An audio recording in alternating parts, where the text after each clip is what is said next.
Welcome to this valuable information from Destiny, where Margaret Lomas shares her expertise on many aspects of property investing. Today, we hope you enjoy listening to Margaret talking about Landlord Responsibilities Part 1. When it comes to being a landlord, it often seems like all of the rights lie with tenants. But that's not true, and landlords do have a lot of rights too.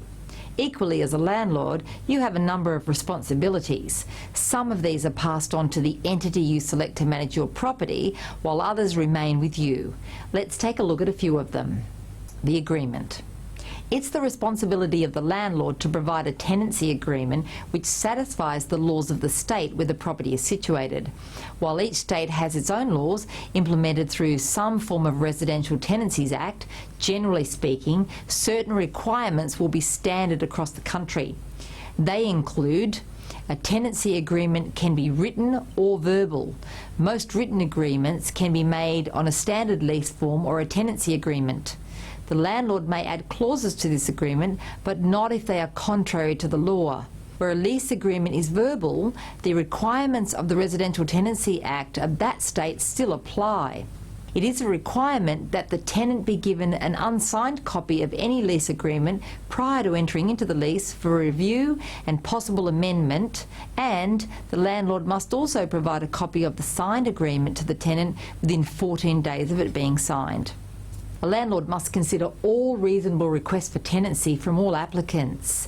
There are harsh penalties for discrimination, and the unconscionable conduct and misleading and deceptive conduct provisions of the Trade Practices Act apply to landlords and their actions.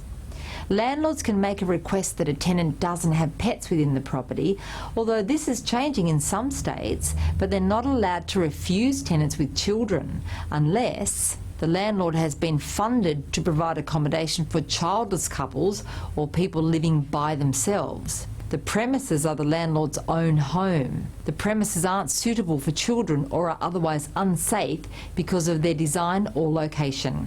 When you become a landlord, grab hold of the Landlord's Guide booklets, which most states' consumer departments provide.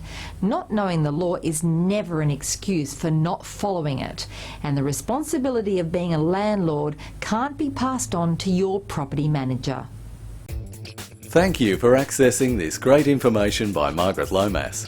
If you'd like to become a highly successful property investor and improve your outcomes and profits from property investing, you can now complete Margaret's Essential Property Education course online and at your own pace. Go to destiny.com.au and go to the What We Offer page to read more about this exclusive property investor training course.